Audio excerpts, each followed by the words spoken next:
বরফের মধ্যে হাজার বছর ধরে ঘুমিয়ে থাকা আইস বিউটি নামের এক রহস্যময়ী নারীকে নিলামে তোলা হলো। বলা হয় তার সৌন্দর্য যে কোনো পুরুষকে মুগ্ধ করতে পারে, আর তার রক্তের মধ্যে আছে চিরযৌবন, সব রোগ সারানোর এবং অমরত্বের শক্তি। নিলাম ঘরে লোকজন পাগলের মতো বিড করতে লাগলো। এক ধনী ব্যক্তি মরিয়া হয়ে $15 বিলিয়ন অফার করলো তাকে বাড়ি নিয়ে যাওয়ার জন্য, কিন্তু সে মেয়েটাকে ছুতেই এক ভয়ঙ্কর বিদ্যুৎ শক তাকে ছিটকে ফেলে দিল। তবুও সে হার মানল না, আরও বাড়িয়ে $20 বিলিয়ন বিড করল এবং নিলামে জিতে গেল।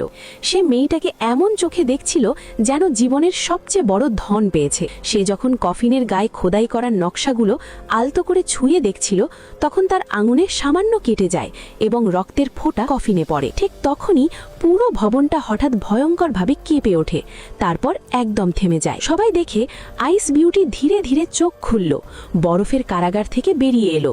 লোকটা তখনও বিস্ময়ে হতবাক। মেয়েটা শিশুর মতো হাত বাড়িয়ে দিল, যেন আলিঙ্গন চাইছে। লোকটা বুঝে ওঠার আগেই সে সোজা তার বুকে ঝাঁপিয়ে পড়ল। বাড়ি ফিরে লোকটা একটা ছুরি বা ড্যাগার বের করে মেয়েটার কাছে রক্ত চাইল।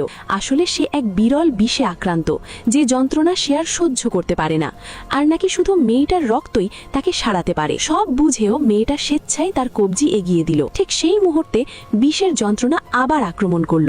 লোকটা তাড়াহুড়ো করে বলল মেয়েটা যেন নিজেই কাটে, কিন্তু শেষ মুহূর্তে সে আর পারল না। মেয়েটার হাত ধরল। আশ্চর্যভাবে তাকে ছুতেই বিষের যন্ত্রণা তাৎক্ষণিকভাবে চাপা পড়ে গেল। লোকটা বুঝল তার রক্ত দরকার নেই, শুধু মেয়েটার কাছাকাছি থাকাই তার কষ্ট কমিয়ে দেয়। তাই সে সিদ্ধান্ত নিল মেয়েটাকে জীবন্ত প্রতিষেধক হিসেবে নিজের কাছে রাখবে। কিন্তু সে জানত না মেয়েটা মোটেও সহজ কেউ নয়। একদিন তার সহকারী দৌড়ে এসে জানালো শত্রুরা ঘিরে ফেলেছে। লোকটা মেয়েটাকে শোবার ঘরে লুকিয়ে রেখে বাইরে লড়াইয়ে নামলো। সে বেরিয়ে যেতেই মেয়েটার চোখ বদলে গেল, তীক্ষ্ণ ও সতর্ক। সে টের পেল সশস্ত্র অনুপ্রবেশকারীরা এগিয়ে আসছে। একজন তাকে ওষুধ দিয়ে অচেতন করতে চাইল, কিন্তু হঠাৎ এক ভয়ঙ্কর অদৃশ্য শক্তি তাদের সবাইকে ছিটকে ফেলে দিল। এদিকে বাইরে লোকটা প্রায় হাঁটতে বসেছিল।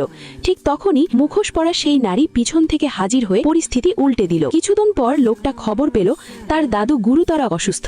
সে মেয়েটাকে নিয়ে পরিবার বাড়িতে গেল। তার ষড়যন্ত্রকারী বোন মেয়েটাকে অপমান করতে শুরু করলো, কিন্তু লোকটা মেয়েটাকে কাছে টেনে বলে দিল ও আমার নারী। ঠিক তখন ডাক্তার জানালো বুড়ো দাদু আর বাঁচবে না। লোকটা ভেঙে পড়ে ডাক্তারের কাঁধ ধরে অনুনয় করতে লাগলো, কিছু করুন।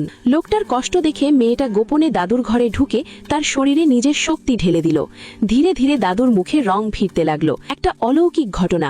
ডাক্তার সেই মুহূর্তে ঘরে ঢুকে এটা নিজ চোখে দেখে অবাক হয়ে গেল, কিন্তু এতে মেয়েটা একদম দুর্বল হয়ে পড়ে এবং মূর্ছা যায়। লোকটা দৌড়ে এসে তাকে ধরল। ডাক্তার তখন শুধু বলল সে নাকি ক্ষুধার কারণে অজ্ঞান হয়েছে।